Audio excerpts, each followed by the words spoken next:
गर्मियों के दिन थे और गर्मियों की छुट्टियां भी चल रही थी। राहुल ज्योति एक शाम दोनों अपने घर के बाहर खेल रहे थे। तभी उनकी मम्मी और राहुल ज्योति जरा इधर आओ जल्दी से। तभी राहुल और ज्योति अपने घर को चले आए। जैसे ही राहुल ज्योति घर के अंदर आए और अपनी मम्मी को मुस्कुराते हुए देखकर, क्या बात है मम्मी, आप इतना मुस्कुरा क्यों रही हो? बात ही कुछ ऐसी है, तुम्हारी नानी का कॉल आया था, आज उन्होंने हमें बुलाया है, कल को हम सब नाना नानी के घर जा रहे हैं। फिर ये सुनकर तो राहुल ज्योति की खुशी आसमान छू गई।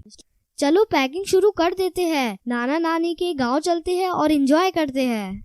फिर क्या, दूसरे दिन सुबह सब लोग जल्दी नाना नानी के गांव के लिए निकल पड़े। राहुल ज्योति का नानी का घर काफी खूबसूरत और छोटा सा गांव था, जहां सब खेती बाड़ी करते थे और प्यार से रहते थे। राहुल ज्योति जैसे ही नाना नानी के घर पहुंचे तो उनके स्वागत के लिए नाना नानी तैयार खड़े थे। राहुल ज्योति को नाना नानी बोले, राहुल ज्योति आ जाओ, हमारे पास को आ जाओ। फिर राहुल और ज्योति नाना नानी के पास जाकर उनसे लिपट गए। फिर खास नाना नानी की बनाई हुई स्वादिष्ट खाना खाकर राहुल ज्योति ने थोड़ी देर आराम किया और फिर दोनों अपने नाना नानी हाल का मजा लूटने के लिए तैयार हो गए। ये लो, तुम दोनों के लिए मैंने खास इमली का रस बनाया है, इसे जल्दी से पी लो, इसे गर्मी में पिया जाता है। नानी की बनाई हुई इमली का रस पीकर तो राहुल ज्योति एकदम तरोताजा हो गए। फिर नानी जी ने आम के पेड़ पर एक बड़ा सा झूला टांगा। राहुल ज्योति झूले पर बैठ गए और झूला झूलते झूलते हवा में बातें करने लग गए और फिर नाना जी के साथ घूमने चले गए। और फिर रात हो गई। फिर राहुल ज्योति नानी जी के साथ रात के खाने के लिए फिर घूमकर घर लौट आए।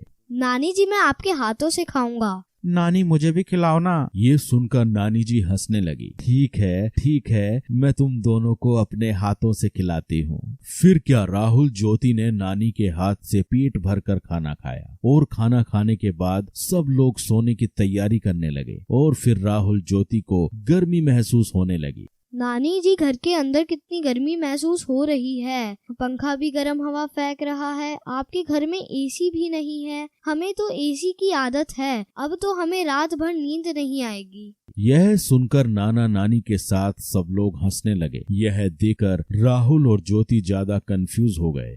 आप सब हंस क्यों रहे हो? हमने कुछ गलत कह दिया क्या? ना बेटा ना, तुमने कुछ गलत नहीं कहा। छोटा सा तो हमारा गांव है, हमारे पास एसी कैसे होगा बेटा, लेकिन हमारे पास एक ऐसा एसी जरूर है जो तुम्हारे शहर में नहीं होगा। नानी जी ने फिर जाकर छत पर गद्दे बिछाए और सोने लगे। नानी, हम भी आपके पास सोएंगे। हाँ, तुम दोनों मेरे पास सो जाओ, आओ सो जाओ। फिर क्या, खुले आसमान के नीचे थोड़ी हवा में राहुल और ज्योति आराम से नानी के पास सो गए और नानी से कहानियां सुनते सुनते दोनों को प्यारी नींद आ गई। तो बच्चों, आपने इस वीडियो में देखा राहुल ज्योति का नानी का